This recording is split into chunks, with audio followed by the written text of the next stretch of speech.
கிருஷ்ணர் என்ன சொல்றாருன்னா, சுபாசுப பரித்யாகி. நம்ம சஞ்சித கர்மால இருந்து பிராரப்த கர்மா கொண்டு வரும். அதுக்கப்புறமா நம்ம வாழ்ற வாழ்க்கையில செய்யற கர்மாக்கள் ஆட் ஆயிட்டே இருக்கும். இதுவும் நல்லது கெட்டது எதுவுமே இல்லாம நம்ம ஒரு சாட்சி தத்துவத்துல நிஷ்காம கர்மா, நான் செயல்கள் செய்யறேன். ஆனா எதுக்குமே நான் உணர்ச்சி பூர்வமா எந்த ஒரு செயலுக்கு நான் ஃபீலிங்ஸ் எமோஷன்ஸ் இல்லாம நிலையில நான் சாட்சி தத்துவத்துல இருக்கும்போது அங்க எந்த ஒரு கர்மாவும் நமக்கு இருக்காது. அதுதான் முக்தி நிலை சொல்றோம். ஒருத்தர் செய்யறாங்க, அதுக்கு நம்ம ஏதாவது நல்ல பாராட்டுகள் தேவை. இல்ல நம்ம ஏதாவது தவறுகள் செய்யறோம், அங்க நமக்கு யாராவது திட்டுறாங்க, நம்மளை பத்தி தப்பா யோசிக்கிறாங்க. அந்த மாதிரி எதுக்குமே எமோஷன்ஸ் ஆகாம ஒரு சாட்சி நிலையில விட்னஸோட நம்ம இருக்கும்போது அதுதான் உண்மையான நிலை. எப்ப அந்த நிலைக்கு நம்ம வருவோமோ அப்ப எல்லாமே நமக்கு முக்தி நிலைக்கு போன மாதிரி. இதுதான் நிஷ்காம கர்மா சொல்றோம். சோ சஞ்சித கர்மால இருந்து பிராரப்தம் கொண்டு வருவோம். அதோட நம்மளும் இப்ப இருக்கிற வாழ்க்கையிலயும் இன்னும் செய்யற கர்மாக்கள் ஆட் ஆயிட்டே இருக்கும். அதுவும் மறுபடியும் பிறந்து பிறந்து இந்த பூமி மேல ஞானம்ன்றது எப்ப நமக்கு பரிபூர்ணமா கிடைக்குதோ அப்ப அந்த சாட்சி தத்துவம்ன்றது நமக்கு வரும். அப்ப நல்லதாகட்டும் கெட்டதாகட்டும் நான் செய்யல, என்னோட கர்த்தவியம் மட்டும்தான். சாட்சியோட நம்ம இருந்து செய்யும் போதுதான் இங்க நிஷ்காம கர்மான்றது நம்ம செயலுக்கு கொண்டு வருவோம். எப்ப அந்த நிலைக்கு வருவோமோ அங்க முக்தி நிலை. சோ வாழ்ற வாழ்க்கை வாழ்ந்துட்டு இருக்கும் போதே நமக்கு அந்த முக்தி நிலைன்றது நமக்கு ஈஸியா நம்ம போக முடியும். அதுதாங்க சொல்றாரு கிருஷ்ணர் பகவத்கீதையில ஞானாக்னி தக்த கர்மானம். நம்மளுடைய ஞானம் எப்ப வளருதோ தியானத்தால, அதுக்கப்புறமா சுவாத்தியாயத்தால, புத்தகங்கள் படிக்கும் போது நிறைய மகான்களுடைய சந்தேசங்கள் கேட்கும் போது நம்ம வாழ்க்கையில நிறைய ஞானம்ன்றது கிடைக்குது. சோ இங்க நம்மளுடைய பாவ கர்மாக்கள் என்னதான் பூஜைகள் மந்திரங்கள் ஜபிச்சாலும், நம்ம ஹோமங்கள் பண்ணாலும், யக்னங்கள் பண்ணாலும் எதுக்குமே நம்மளுடைய பாவ கர்மாக்கள் கழியாது. நீ தியானாக்னி தக்த கர்மானம். நீ எப்ப தியானம் பண்றியோ அங்க உனக்கு கிடைக்கிற ஞானத்தால எல்லா கர்மாக்கள் தக்தமாகும்னா வேனிஷ் ஆயிடும். அப்போ உனக்கு முக்தி நிலைன்றது உனக்கு கிடைக்கும் சொல்லி கிருஷ்ண பகவான் பகவத்கீதையில சொல்றாங்க. இன்னும் கர்ம சித்தாந்த பத்தி என்ன சொல்றாங்கன்னா, எல்லாமே நம்ம வாழ்க்கையில நடக்கிற சம்பவங்கள் எல்லாமே கர்மா பேஸ் பண்ணிதான். இந்த ஒரு நல்ல விஷயங்கள் கெட்டதாகட்டும் நம்ம எப்படி சாட்சியோட இருக்கணும்ட்டு. ஒரு பிரமிட் மாஸ்டர் 1998ல சாங்லே பிரமிட் மாஸ்டர் அவருக்கு தியானத்துல உட்காரும் போது ஒரு அனுபவம் கிடைச்சதா. என்னன்னா பீஷ்மர் அவருக்கு தியானத்துல கர்ம சித்தாந்தத்தை பத்தி நிறைய விஷயங்கள் அவருக்கு ஞானம்ன்றது கொடுத்துட்டு போயிருக்காங்க. அந்த கர்ம சித்தாந்தம்ன்றது எல்லாருமே நம்மளுடைய வாழ்க்கையில எந்த மாதிரி நம்ம சூழ்நிலைகள் இருந்தா அதை எப்படி ஃபேஸ் பண்றது, எப்படி நம்ம கொண்டு போறது, சரியான கர்மானா என்ன, கர்மத்துல இருந்து வெளியில வரணும்னா எப்படி இருக்கணும், இது எல்லாமே கர்ம சித்தாந்தம் லா ஆஃப் கர்மா புக்ன்றது படிக்கும் போது நமக்கு நிறைய ஞானம்ன்றது ஒரு ஒரு டாபிக்கா நமக்கு கொடுத்துருக்காங்க. அதுல நம்ம படிக்கும் போது நமக்கு இப்ப தியானத்துல புதுசா வந்தாலும் அந்த புத்தகங்கள் கர்ம சித்தாந்தம் படிக்கும் போது இவ்வளவு விதமான கர்மாக்கள் இருக்கா, இவ்வளவு விதமான ஞானம் இருக்கா, அப்ப நம்ம வாழ்க்கையில இது எல்லாமே நம்ம இம்ப்ளிமெண்ட் பண்ணணும், கரெக்ஷன் பண்ணிக்கணும். அந்த ஞானம்ன்றது இந்த புத்தகங்கள் படிக்கும் போது, இந்த புத்தகங்கள் படிக்கும் போதே நம்ம தியானமும் பண்ணா இன்னும் மாஸ்டர்ஸோட மெசேஜஸ் எப்படி ஒரு மாஸ்டருக்கு பீஷ்மர் அவருக்கு ஞானம் கொடுத்தாரோ அதே மாதிரி நமக்கு கொடுக்கறதுக்கு நிறைய மாஸ்டர்ஸ் இருக்காங்க. நம்ம இது எல்லாமே உள்ளுக்குள்ள வாங்கணும்னா ஒரு பியூர் கான்சியஸா நம்ம இருக்கணும். எப்போ அந்த பியூர் கான்சியஸா இருப்போமோ அந்த கடவுள் அந்த மாஸ்டர்ஸ் கொடுக்குற மெசேஜஸ் ஒரு ஃப்ரீக்வன்சியோட இருக்கும் போதுதான் நம்ம உள்ள கிரகிக்க முடியும். சோ எது சத்தியம்னா நம்ம முன் காலத்துல கிடைக்கிற புத்தகங்கள் படிக்கிறோம். அதுல இப்ப பாத்தீங்கன்னா கிறிஸ்டியானிட்டில பாத்தீங்கன்னா நான்வெஜிடேரியன் சாப்பிடுறது தப்பு கிடையாது. ஏன்னா ஜீசஸ் பைபிள்லயே எழுதிருக்காரு சாப்பிடலாம், அது தப்பு கிடையாதுன்ட்டு. ஆனா ஜீசஸே கையில ஒரு சின்ன லேம்ப எடுத்துட்டு வச்சிருக்காரு. கம்பேஷன்ன்றது அவர் சொல்றாரு. ஆனா எத்தனையோ புத்தகங்கள் யார் வந்து அந்த பைபிள் வந்து எழுதியிருக்காங்க, அது சத்தியம்ன்றது எப்படி நம்ம வந்து புரிஞ்சுக்க முடியும்? அதனாலதான் இப்ப என்ன சொல்றாங்கன்னா, நியூ ஏஜ் ஸ்பிரிச்சுவல் புக்ஸ்ன்றது நமக்கு வந்து நிறைய இடத்துல கிடைக்குது.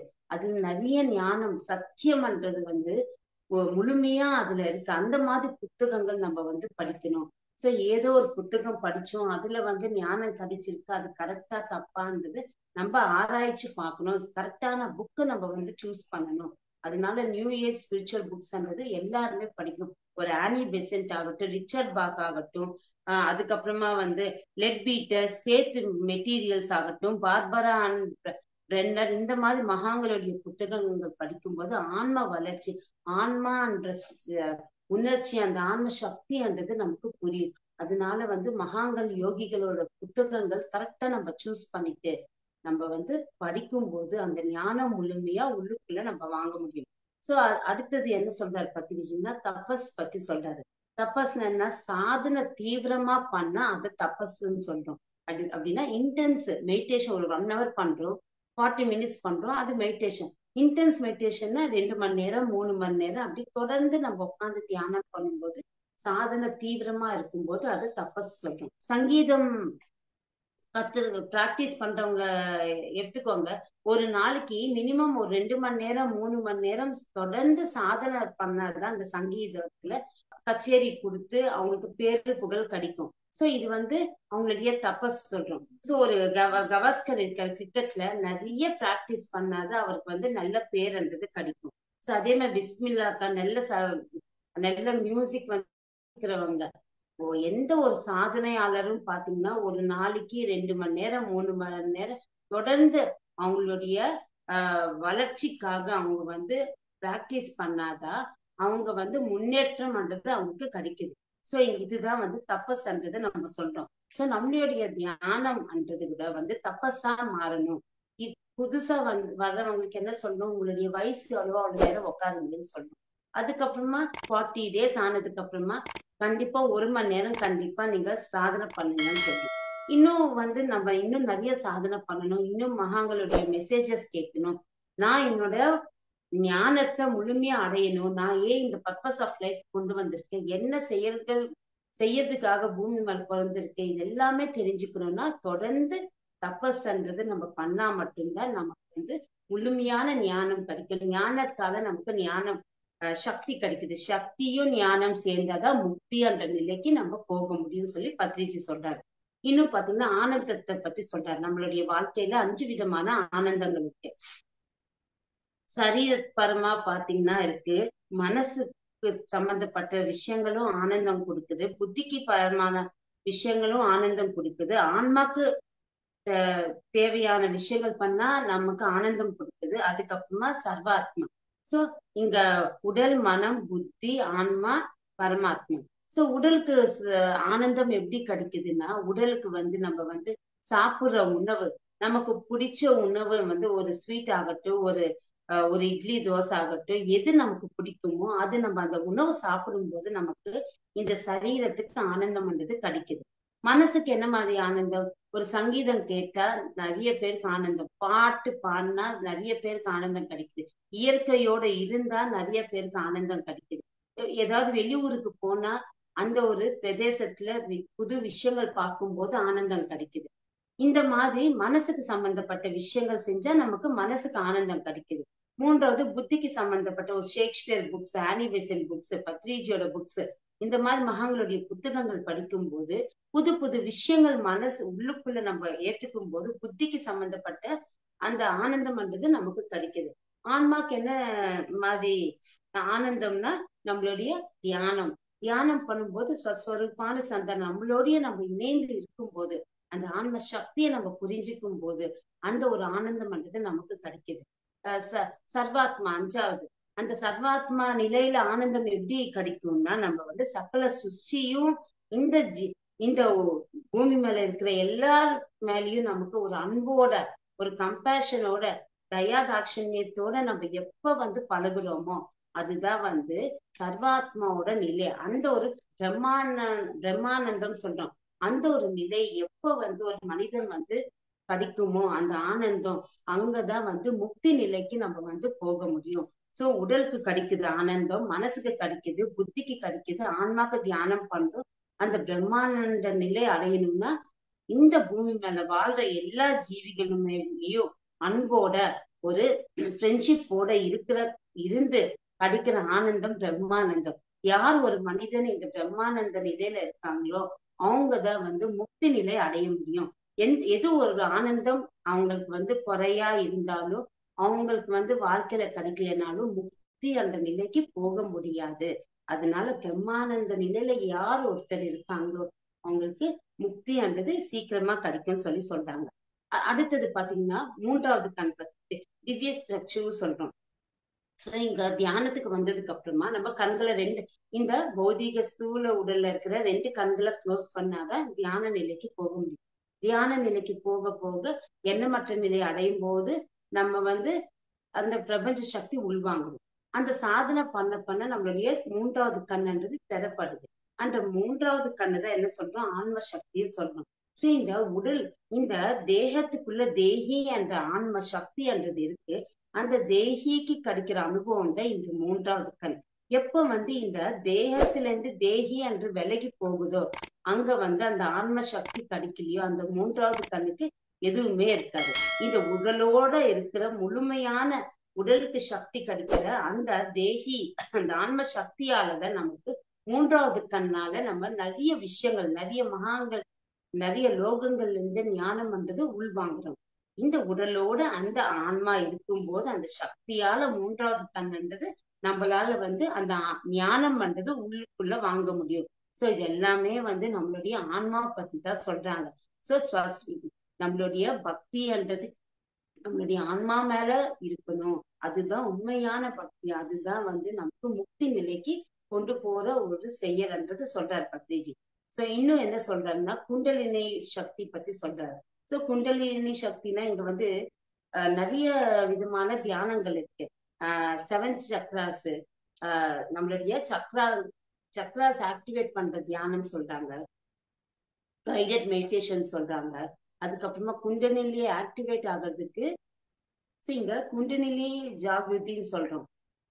இந்த தியானத்துல நமக்கு என்ன நடக்குது, இது சொல்றவங்க என்ன சொல்றாங்கன்னா மூலாதாரத்துல 3 சுத்து அடங்கி இருக்கிற ஒரு பாம்பு, அத உத்தேஜி மேல நம்ம எப்ப ஒரு தியானம் பண்றோமோ ஆன்ம சக்தியால வெளியில வர்றதுதான் குண்டலினி ஜாகிருத்தின்னு சொல்றோம். ஆனா அது கிடையவே கிடையாது. நம்ம எப்போ ஒரு தியானம் பண்றோமோ அந்த 3 சுத்தி அடங்கி இருக்கிற அந்த ஆன்ம சக்தி தான். அந்த ஆன்ம சக்தி நம்ம தியான சாதனை பண்ண பண்ண உடலுக்கு ஃபுல்லா அந்த சக்தி நம்ம காஸ்மிக் எனர்ஜி உள் வாங்கும் போது, நம்ம எண்ணமற்ற நிலை இருக்கும் போது, எந்த ஒரு நமக்கு தேவையில்லாத எண்ணங்கள் இருக்கணும் அங்க சக்தியோட நம்ம இருக்கும்போது கொஞ்சம் கொஞ்சமா நம்மளுடைய நாடி மண்டலம் எல்லாமே சுத்தி பண்ணிட்டு அங்கிருந்து நமக்கு மேல் நோக்கி அந்த ஒரு ஞானம் நமக்கு கொடுக்கப்படுது. இதுதான் குண்டலினி ஆக்டிவேஷன் சொல்றோம். ஆனா அந்த காலத்துல ஒரு கவி ஆகட்டும், கவிகள் ஒரு இந்த மாதிரி விஷயங்கள் இருக்கு, அப்பதான் இத பத்தி தெரிஞ்சுக்கணும், இதுக்காக முயற்சி எடுக்கணும், சாதனை பண்ணணும்னு சொல்லிட்டு ஏதோ ஒரு பாம்பு ஆட்டம் இருக்கு, அது நம்ம உள்ளுக்குள்ள தூங்கிட்டு இருக்கு, அது மேல நோக்கி கொண்டு வர்றதுக்கு இந்த மாதிரி ஆக்டிவேஷன் பண்ணணும்ட்டு சொல்றாங்க.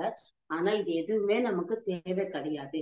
நம்ம எப்ப நம்ம சுவாசத்தின் மேல் கவனம் வச்சுட்டு தியானம் பண்றோமோ அந்த சக்தியோடு எண்ணமற்ற நிலை அடையும் போது, நம்மளுடைய மனம் தூய்மையா இருக்கும் போது, தியான சாதனை பண்ண பண்ண ஆன்ம சக்தி எப்ப நம்ம உடல் ஃபுல்லா பரவி இருக்குமோ அப்ப அங்க நம்மளுடைய நாடி மண்டலங்கள் சுத்தி ஆக ஆக அது மேல் நோக்கி அந்த சக்தி மேல வந்ததுக்கு அப்புறம் அந்த ஆன்ம சக்தி முழுமையான சக்தியை நம்ம உணர முடியும். அதுதான் குண்டலினி சக்தி என்று பத்ரிஜி சொல்றாங்க. சோ எதுவுமே நம்ம ஏதாவது ஒரு தேவை, நம்மளுடைய வாழ்க்கையில ஒரு சந்தோஷம் தேவை, ஒரு உடல் கஷ்டத்துல இருக்கு, அந்த வியாதியில இருந்து வெளிப்படுறதுக்கு இந்த தியானம் தேவை, இல்ல துக்கம் என்னோட வாழ்க்கையில பிரச்சனைகளா இருக்கு அது போக்குறதுக்கு இந்த தியானம் தேவை, இந்த குண்டலினி ஆக்டிவேஷன்ன்றது சொல்றாங்க, இதுக்காக எனக்கு தியானம் தேவை 7 சக்ராஸ் எப்பவுமே பேலன்ஸா இருக்கணும்.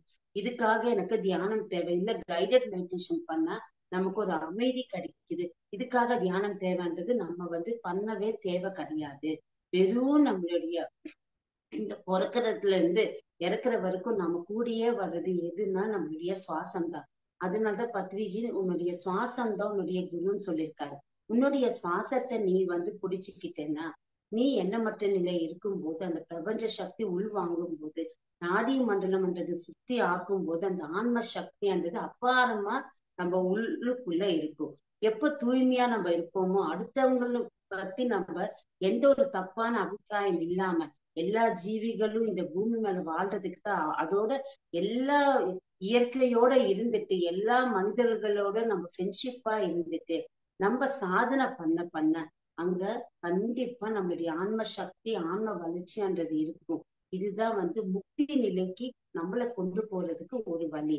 Thank you so much.